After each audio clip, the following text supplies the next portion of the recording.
Si vous pouviez cultiver une vitalité et un équilibre propice à l'énergie et à l'harmonie, que feriez-vous ?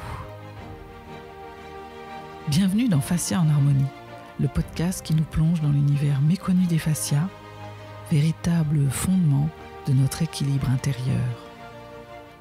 Explorez avec nous une approche subtile et efficace pour cultiver une santé optimale.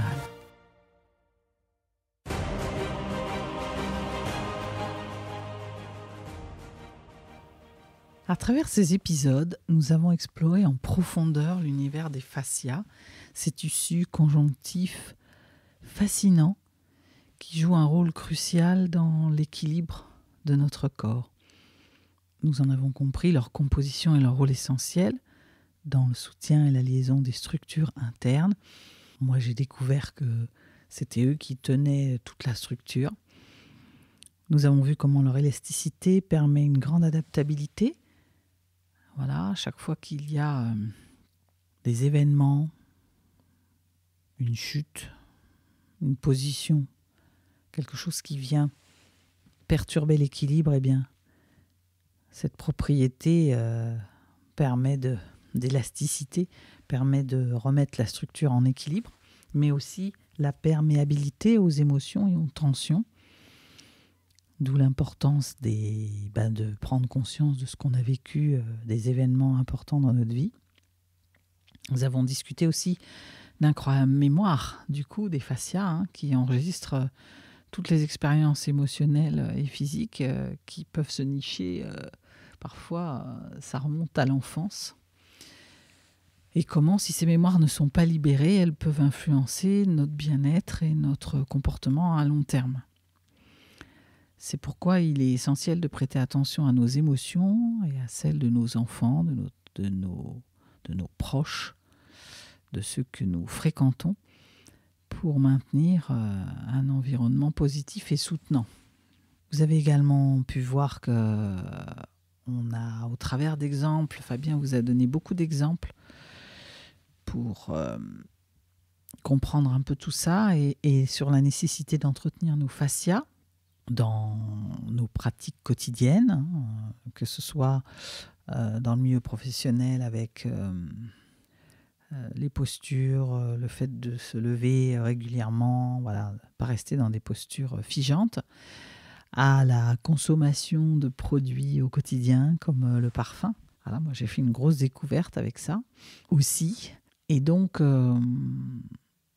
l'idée de vraiment en prendre soin, l'importance de l'exercice aussi régulier, la respiration consciente, la gestion du stress, enfin, voilà, autant de moyens de maintenir évidemment un bien-être physique et puis de maintenir nos fascias en bonne santé.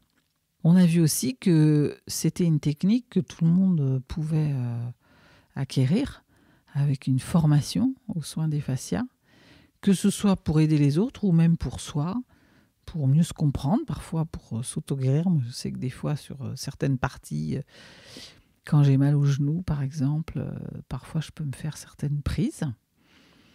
Voilà, et avec de la pratique et de l'intention, parce qu'on manipule des énergies, chacun peut développer les compétences nécessaires pour travailler avec ses tissus.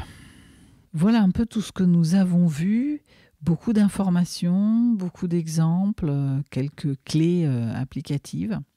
J'espère que cette série vous aura permis de mieux comprendre l'importance des fascias et d'en prendre soin. Il y a de nombreuses façons dont vous pouvez les entretenir et les soigner.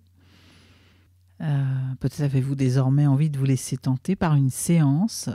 Je vous invite à aller sur le site de Fabien qui consulte en Sarthe mais aussi à Paris, ou peut-être d'essayer une journée découverte avant de vous former à cette technique. Donc toujours pareil, allez voir sur le site de Fabien. Si vous le souhaitez, vous pouvez aussi me faire un mail et je vous enverrai sa brochure. Et surtout, souvenez-vous que le maintien de la santé, ça s'entretient. C'est quelque chose qui se fait au quotidien. Et c'est ne pas attendre d'avoir des douleurs pour pouvoir commencer à en prendre soin. La douleur, elle vient dire, c'est un signal qui vient dire qu'il y a quelque chose qui ne va pas. Donc c'est vraiment de s'en occuper régulièrement avec tout ce dont on a parlé et de temps en temps peut-être d'aller faire une séance parce que les fascias peuvent receler des tensions cachées qui une fois libérées amélioreront considérablement votre bien-être.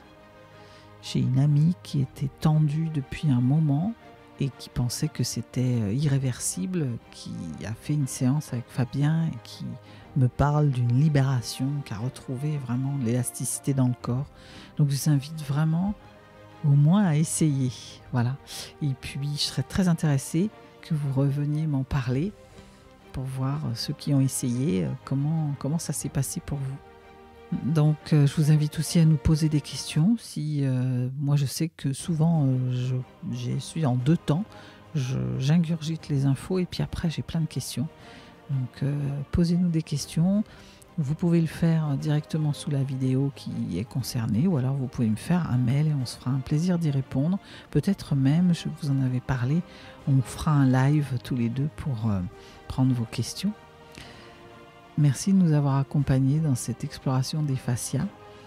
Nous reviendrons sur une saison 2 et on explorera la partie nous irons un peu plus loin dans la partie énergétique. Voilà, on parlera médecine chinoise, plein de choses, sciences, physique quantique et autres. Donc c'est une autre porte d'entrée, on l'a évoqué, on l'a survolé un peu dans cette première saison, on ira un peu plus loin dans la saison 2. En attendant, prenez soin de vous, portez-vous bien et vigilance avec vos fascias pour une vie plus équilibrée et harmonieuse. À très vite.